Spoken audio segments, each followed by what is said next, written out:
नमस्कार, आप देख रहे हैं सुदर्शन न्यूज। मैं हूं कशिश और खबरों की शुरुआत करते हैं यूपी के फर्रुखाबाद से। फर्रुखाबाद के कायमगंज तहसील में शमशाबाद मंडी समिति में बाढ़ राहत सामग्री के वितरण के दौरान ग्राम प्रधान मंजू देवी और उनके पति सोरन सिंह ने करीब 250 लोगों की भीड़ के साथ हंगामा किया। आरोप है कि उन्होंने पड़ोसी जनपद शाहजहांपुर के लोगों को साथ लाकर राहत सामग्री लूटने का प्रयास किया।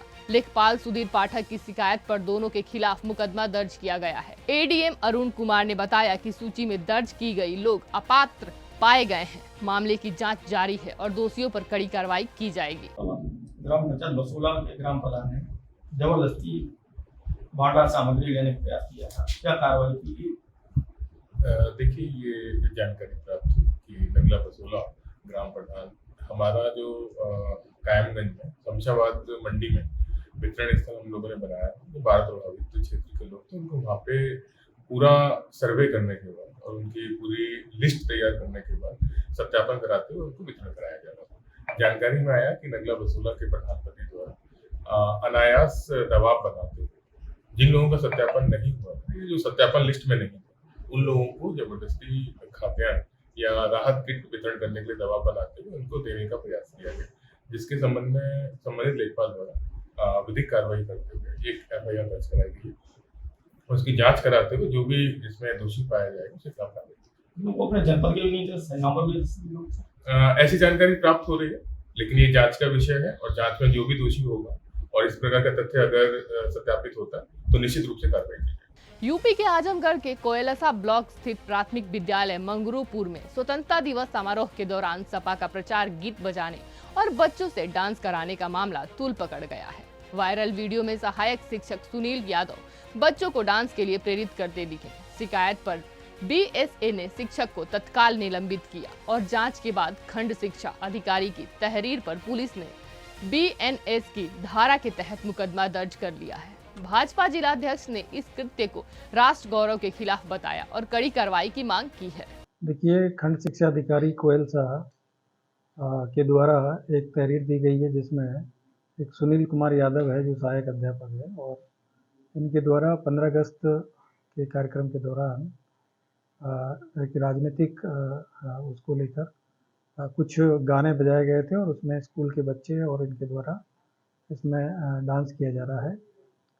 इसी आरोप में इनके ऊपर एफआईआर पंजीकृत हुई है जिसमें बीएनएस की धारा 196 और 353(2) के तहत मुकदमा इसमें पंजीकृत किया गया है। और ये भी जानकारी मिली है कि उनके खिलाफ में निलंबन की कार्रवाई के लिए खंड शिक्षा अधिकारी के द्वारा बेसिक शिक्षा अधिकारी के यहाँ पे रिपोर्ट किया। यूपी के मुजफ्फरनगर के छपार थाना क्षेत्र में गोकसी की सूचना पर पहुंची पुलिस टीम पर आरोपी मोहम्मद शहजाद ने फायरिंग कर दी। जवाबी कार्रवाई में उसके पैर में गोली लगी और एक अन्य साथी को गिरफ्तार किया गया। मोहम्मद शहजाद लंबे समय से गोकसी के जनधन्य अपराधों में लिप्त था। मौके पर पुलिस ने घेराबंदी कर काबिंग ऑपरेशन चलाया। घायल आरोपी को अस्पताल भेजा गया और मामले में सख्त कार्रवाई की जा रही है। कल देर शाम थाना छपार पुलिस को एक गोकसी की सूचना होने के संबंध में गोकसी घटना होने के संबंध में सूचना प्राप्त हुई थी। इसमें थाना पुलिस द्वारा तत्काल मौके पर पहुंचकर और जो बदमाश थे इनकी घेराबंदी की गई। जो वहां मौके पे जो बदमाश थे इन्होंने पुलिस पार्टी से अपने आप को घिरा हुआ देख के और जान से मारने की नीयत से पुलिस पार्टी पे फायर किया। आत्मरक्षा की गई पुलिस फायरिंग में एक अभियुक्त के पैर में गोली लगी और एक अभियुक्त मौके से कॉम्बिंग के दौरान पकड़ा गया। अंधेरे का फायदा उठाकर 2 अभियुक्त भागने में सफल रहे। इसमें जो पकड़ा गया अभियुक्त है शहजाद, ये खुड्डा का रहने वाला है और पूर्व में गोकसी के कई मुकदमे इस पर पंजीकृत है। इसमें गैंगस्टर एक्ट की कार्रवाई भी इसके विरुद्ध पहले भी की गई है और दोबारा से इसमें गैंगस्टर एक्ट की कार्रवाई की जाएगी। इस प्रकार 2 अभियुक्त अभी वांछित है जिनको भी शीघ्र पुलिस द्वारा जो है वो गिरफ्तार किया जाएगा। यूपी के संबल साइबर सेल ने ऑनलाइन गेमिंग ऐप के जरिए चल रही सट्टेबाजी का भंडाफोड़ किया है। पुलिस ने 5 आरोपियों को गिरफ्तार किया है जिनके पास से laptop, mobile, passbook, debit credit card और सैकड़ों सिम कार्ड बरामद हुए। आरोपी देश भर में 500 फ्रेंचाइजी के माध्यम से करोड़ों का घोटाला कर रहे थे। यह सारा नेटवर्क जंबो 365 वेबसाइट से जुड़ा है। मास्टरमाइंड जय कक्कर और आदित्य गुप्ता है। रकम हवाला के जरिए दुबई ट्रांसफर की जाती थी। पुलिस ने जांच तेज कर दी है। जनपद संभल में अपराध एवं अपराधियों पर अंकुश लगाने के अनुक्रम में आज साइबर सेल थाने को एक बड़ी सफलता मिली है। दिनांक 12 अगस्त को मेरे कार्यालय में एक दीनदयाल नामक व्यक्ति ने आके तहरीर दी कि उसको एक बैंक से 91,000 रुपए का नोटिस मिला है कि उसका खाते में 1,70,00,000 रुपए का ट्रांजैक्शन हुआ है। इस बात को लेके हमने सर्विलांस सेल से और साइबर सेल से इसकी जांच करवाई। तो जांच करवाने पर पता चला कि ये एक ऐसा गैंग जनपद संभल में और कई अन्य जगहों पे देश भर में संचालित हो रहा है, जो कि ऑनलाइन सट्टेबाजी, ऑनलाइन गेमिंग ऐप के नाम पे जंबो 365 इस तरीके की वेबसाइट है। उस वेबसाइट पे ये लोगों को गेमिंग उसमें करवाते हैं। गैम्बलिंग के तहत इन लोगों से पैसे खातों में डलवाते हैं। तो इन्होंने दीनदयाल नामक व्यक्ति का अकाउंट है, यहाँ पे पीएनबी के रिकवरी एजेंट है, इनका नाम ऋषिपाल है, उसके द्वारा दीनदयाल और दीनदयाल की पत्नी इन दोनों के म्यूल अकाउंट है, वो उसको पागल बना के उससे लिए और उसके बाद में दोनों के खातों में 1,69,00,000 और 1,70,00,000 क्रमशः ऐसे ट्रांजैक्शन हुए। इन जब ट्रांजैक्शन की जब पुलिस को पता चला तो ऋषिपाल से पूछताछ करने पे उसने बताया कि मुझे अमित वार्ष्णेय नाम का व्यक्ति जो चंदौसी का रहने वाला है, वो मुझे इन अकाउंट प्रोवाइड कराने के 10,000 रुपए देता है। जब अमित वार्ष्णेय से पूछताछ की तब उसने बताया कि मुझे इंगित कोहली नाम का व्यक्ति है जो कि प्रत्येक अकाउंट प्रोवाइड कराने के 20,000 रुपए देता है। तो 10,000 रुपए अमित वार्ष्णेय स्वयं रखता था। पुलिस के द्वारा दिल्ली में इंगित कोहली है, इससे पूछताछ की गई तो इंगित कोहली द्वारा इस पूरे जो गैंग है इसका पर्दाफाश किया और उसने बताया कि मैं 2.5 लाख रुपए पर मंथ सैलरी पाता हूं और मेरे द्वारा एक ऑनलाइन ट्रांजैक्शन है, इसमें जंबो 365 नाम ऐप की मैं फ्रेंचाइजी लेके काम करता हूं। इस तरीके की 500 फ्रेंचाइजी लगभग देश के अंदर विभिन्न लोगों के द्वारा अवैध रूप से संचालित की जा रही है। यूपी के आजमगढ़ के गंभीरपुर थाना क्षेत्र के गांव में प्रधानी चुनावी रंजिश के चलते दो पक्षों में जबरदस्त मारपीट हो गई। यह घटना जांच टीम के सामने हुई जो प्रधान के खिलाफ शिकायत पर गांव पहुंची थी। पीड़ित अजय राय ने आरोप लगाया है कि आशुतोष, नवीन, पीयूष और अभिषेक राय ने उनके परिवार पर हमला कर जान से मारने की धमकी दी। घटना का वीडियो सोशल मीडिया पर वायरल है। पुलिस ने आरोपियों के खिलाफ मामला दर्ज करा लिया है और शांति व्यवस्था बहाल कर दी गई है। यह प्रकरण थाना गंभीरपुर के ग्राम मई खड़गपुर का है। यहाँ एक पक्ष द्वारा जो प्रधान है उस पक्ष की शिकायत की गई थी, जिस पर जांच टीम गांव में भ्रमण करके जांच कर रही थी। उसी समय जो शिकायतकर्ता पक्ष है उसके द्वारा प्रधान पक्ष के लोगों को कुछ शब्दों का प्रयोग करते हुए अभद्र भाषा का प्रयोग किया गया, जिस पर जो प्रधान पक्ष है उसके द्वारा विरोध किया गया, जिस पर जो शिकायतकर्ता पक्ष है उसके द्वारा इन लोगों के साथ मारपीट की घटना कारित की गई। इस संबंध में पीड़ित पक्ष की तहरीर पर थाना गंभीरपुर में मुकदमा पंजीकृत किया गया है। मौके पर शांति व्यवस्था है। जो पीड़ित पक्ष है उसके एप्लीकेशन पर कार्रवाई की जाए। यूपी के मुजफ्फरनगर के शाहपुर थाना क्षेत्र में अवैध हथियार फैक्ट्री का खुलासा हुआ है। पुलिस ने दो आरोपियों को आसिफ और मदन पाल को गिरफ्तार किया, जिनके कब्जे में 16 तमंचे, बंदूकें और हथियार बनाने के उपकरण बरामद हुए। पूछताछ में पता चला कि पंचायत चुनाव को देखते हुए हथियारों की डिमांड बढ़ी है। आरोपी पहले भी जेल जा चुके हैं। एसएसपी संजय वर्मा ने पुलिस टीम को 20,000 रुपए इनाम देने की घोषणा की है। फैक्ट्री वेल्डिंग की आड़ में चलाई जा रही थी। देखिए, ये एक शाहपुर थाना पड़ता है मुजफ्फरनगर में। आपने देखा होगा पिछले कई दिनों से मुजफ्फरनगर पुलिस शहर से लेकर देहात क्षेत्र में भी एसपी सिटी के एरिया में, एसपीआरए के एरिया में जो भी थाने पड़ते हैं, विभिन्न प्रकार के जो तमंचे हैं, असलहे हैं, चाहे वो बिहार के हों या मध्य प्रदेश से आए हों, या इस प्रकार से जो अपने जनपद में बन रहे थे, या आज की डेट में जो पकड़ा गया है शाहपुर में, तमाम बरामदगियां की जा रही हैं। पिछले 15-20 दिन के अंदर में 60 से 70 असलहे बरामद किए गए हैं। आज जो रिकवरी की गई है ये अवैध असलहे की एक फैक्ट्री पकड़ी गई है। इसमें मदन पाल नाम का एक व्यक्ति पकड़ा गया और एक आशिफ नाम का व्यक्ति पकड़ा गया है और ये इनके पोजीशन से तमाम असलहे बरामद की गई। पूरी गन फैक्ट्री बरामद की गई है, जिसमें आपको बता दूं 16 तमंचे 315 बोर के हैं। अब 12 बोर का एक तमंचा है, 2 मस्कट है, एक बंदूक है 12 बोर की, एक तमंचा अधबना है 12 बोर का, 16 नाल है छोटी बड़ी और 8 नाल छोटी बड़ी 12 बोर की हैं 315 बोर के अलावा। 19 बाड़ी तमंचा लोहे की है, एक खोखा कारतूस 12 बोर का है, जितना कारतूस है 315 बोर का, एक मोटरसाइकिल बरामद की गई है। और जो उपकरण है जिससे बनाया जाता है, लोहे की कील है, हथौड़ा है, पत्ती कटर है, गुनिया है, पत्ते हैं, प्लास है, पेचकस है, रेती है, आरी है, लकड़ी के फट्टे हैं, ग्राइंड मशीन है और सिकंजा लोहा है, ड्रिल मशीन है, वेल्डिंग मशीन है और 10 मीटर केबल। अवैध शस्त्र के जो पार्ट्स होते हैं वो भी मिले हैं। 12 लोहे की पत्ती मिली है, स्प्रिंग छोटी मिली है, फायरिंग पिन मिली है, छोटी बड़ी बर्मा मिले हैं, छोटी बड़ी रिपीट मिली है, 6 गुल्ले मिले हैं। तो पूरा ये आपने देखा होगा कि पूरा जो इंस्ट्रूमेंट जिससे ये बनाते हैं वो, और ये व्यक्ति जो मदन पाल है और इसका सहयोगी आसिफ जो पकड़ा गया है, इसे मदन पाल वेल्डिंग का कार्य जिसके आड़ में करता है, वो वेल्डिंग का काम भी अपने घर में करता है। घर में सिर्फ इसकी पत्नी है जो कि थोड़ा ऊंचे कान की सुनने की है, इसलिए बात किसी को पता नहीं चल पाई। पिछले 1.5 साल से ये काम कर रहा था। यूपी के मथुरा की महावन तहसील क्षेत्र में पशु चिकित्सा केंद्रों की लापरवाही सामने आई है। कस्बा कारव और लोहवन में सरकारी डॉक्टर नदारद हैं, जिसमें ग्रामीण मजबूरी में झोला छाप डॉक्टरों से इलाज करा रहे हैं। ग्राम सिहोरा में बीमार गाय की मौत के बाद ग्रामीणों ने रोष जताया। पशुपालकों ने आरोप लगाया कि डॉक्टर कभी कभार ही अस्पताल आते हैं, अधिकतर ताला लटका मिलता है। शिकायत के बावजूद जांच टीम नहीं पहुंची। ग्रामीणों का कहना है कि कागजों में ही शिकायत बंद कर दी जाती है। सरकार से उचित पशु चिकित्सा व्यवस्था की मांग की जा रही है।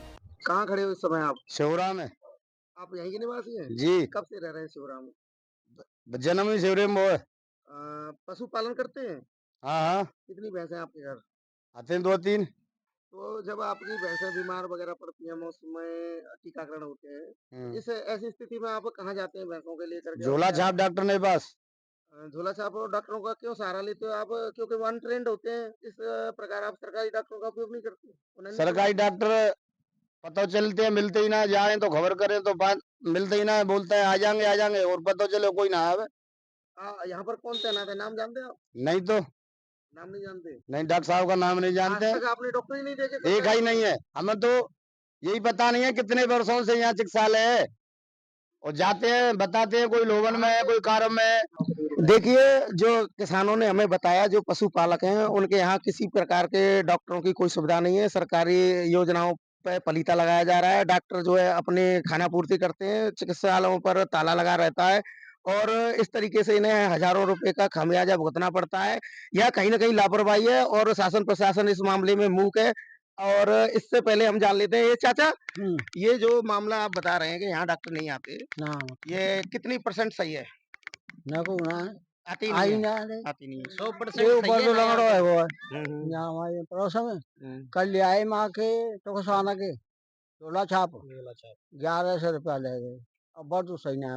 एक डॉक्टर 19 एक उतना हम तो कोई डॉक्टर हम देखा। क्या कहना? एक डॉक्टर 19 साल थे जिन हॉस्पिटल में टिके हुए हैं, उसके बावजूद भी आज तक उनको मतलब हमने देखा नहीं है कि ये डॉक्टर हैं कौन सी। उनके बाद जाते भी है ना तो उनके वो मिल जाते हैं, जैसे उन्होंने असिस्टेंट छोड़ रखे हैं ना। आपके यहाँ? हमारे यहाँ पे 5 भैंस हैं जी, मतलब 3 भैंस 2 गाय, 5 पशु हमारे यहाँ पे। और उनके पास में जाते हैं, उनके असिस्टेंट बैठे रहते हैं वहाँ पे, जो प्राइवेट उन्होंने बैठा रखे हैं ना, अपने झोला छाप डॉक्टर जो बैठा रखे हैं वो मिलते हैं वहाँ पे। टीकाकरण के लिए आए आपके पास? अरे 2-3 साल 5 साल से पहले टीकाकरण वो करने के आएंगे, हम तो इंजेक्शन लेने भी जाते हैं, खुद लगाने के लिए वो भी नहीं देते हैं वो। देखिए किस प्रकार ग्रामीण पशुपालकों का दर्द है, कैमरा के सामने आप देख पा रहे हो। ये बता रहे हैं कि यहाँ टीकाकरण भी नहीं होता। महीने मान लीजिए प्रत्येक वर्ष यहाँ 100 से 1000 तक की पशु जो है खुरपका मुंहपका जैसी बीमारियों से एक्सपायर हो जाती हैं और इस तरीके से लाखों की इन्हें चपेट लगती है। इस तरीके से जो है आर्थिक स्थिति इनकी कमजोर होती है। सरकार इस मामले में संज्ञान नहीं ले पा रही है और धरातल पर कोई जांच कार्रवाई नहीं हो रही है। उच्च अधिकारी अपने ऑफिसों में कुर्सियों पर हवा और एसी में बैठे हुए हैं। इससे बढ़िया तो जी हमारा तो विचार ये है, ये हॉस्पिटल ही बंद कर दिए जाएं। इससे बढ़िया तो हमें खुद पैसा होगा तो इलाज कराएंगे, पशु रखेंगे, नहीं तो फिर नहीं रखेंगे। यूपी के मुरादाबाद जनपद के बिलारी नगर में अमृत 2.0 योजना के तहत करीब 18 करोड़ की लागत से पेयजल परियोजना की शुरुआत हुई। नगर पालिका अध्यक्ष रघुराज सिंह, SDM विनय कुमार सिंह और जल निगम के अधिशासी अभियंता मोहित राय ने भूमि पूजन का कार्य का शुभारंभ किया। योजना के तहत नगर के तीनों जोनों में लगभग 7,929 जल कनेक्शन दिए जाएंगे। इसके अलावा 2 ओवरहेड टैंक और 82.46 किमी पाइपलाइन बिछाई जाएगी। इस परियोजना से बिलारी नगर के करीब 8000 घरों को शुद्ध पेयजल उपलब्ध हो सकेगा। हम काफ़ी दिन से प्रयास कर रहे थे सरकार से, हम सरकार को धन्यवाद देना चाहते हैं और करीब ये 7250 कुछ घरों के लिए कनेक्शन देंगे ये डोर टू डोर। बाकी हमें 18 करोड़ के अलावा 2 करोड़ रुपए सरकार ने अभी कुछ ही दिन पहले और दिए हैं, तो लगभग पेयजल पर करीब 20 करोड़ खर्चा कर रही है सरकार। तो हम सरकार को बहुत आभार व्यक्त करते हैं और उन्हें धन्यवाद देते हैं कि बिलारी के लिए एक हर योजना में उन्होंने सहभागिता करी है लिए, तो हम बार बार धन्यवाद। 18 करोड़ की लागत से बन रही है परियोजना ये। और कितना समय करीब लग जाएगा इसको कंप्लीट होने में? 12 महीने का है, हम कोशिश करेंगे उससे पहले काम सही करते हैं। अच्छा, कितनी आबादी को तकरीबन इस योजना से जल मिल पाएगा? आबादी में 7929 घरों को 7929 घर हमने अभी लिए हैं। अगर उस समय तक और बढ़ते हैं तो उन्हें भी हम कनेक्शन दिए। कर्नाटक के बेलगावी जिले की चिकोड़ी तहसील में महाराष्ट्र की भारी बारिश से कृष्ण नदी में आई बाढ़ के हालत गंभीर हो गए हैं। जिलाधिकारी ने नाव से यूडर और मांजरी गांव का दौरा कर बाढ़ की स्थिति का जायजा लिया। उन्होंने अधिकारियों को राहत और बचाव कार्य तेज करने के निर्देश दिए। बाढ़ के कारण कई लिंक पुलों का आवागमन बंद है। इस दौरान जिला पंचायत सीईओ राहुल सिंधे, परिवाक्षिण IAS अभिनव जैन और अन्य अधिकारी भी मौजूद रहे। प्रशासन हालात पर नजर रखे हुए है। बिहार के मुंगेर में 21 और 22 अगस्त को होने वाली वोटर अधिकार यात्रा को लेकर माहौल चुनावी हो गया है। यात्रा प्रभारी अर्चना रविदास के नेतृत्व में राजद कार्यकर्ता जबरदस्त तैयारी में जुटे हैं। बहा चौक से डकरा तक का पूरा रास्ता दुल्हन की तरह सजाया गया है, जिसमें 50 तोरण द्वार, 50 फ्लैक्स होर्डिंग और 2000 झंडों से माहौल चमक उठा है। पूरी तरह से हम लोग बहा चौकी से लेकर के डकरा पुल तकले हम लोग को जिम्मेवारी मिला है। हम लोग पूरे 3 दिन से उत्साहित हो करके मुकेश जी का गेट लगवाने के काम कर रहे हैं। मुकेश जी के संयोग से 50 गेट, 50 होल्डिंग और 1-2000 झंडा हम लोग को मिला है, जो आप देख रहे हैं कि हर खंभा पर, हर दुकान पर, हर मकान पर, हर आदमी के पास में राष्ट्रीय जनता दल के झंडा और महागठबंधन के बैनर लगा हुआ है।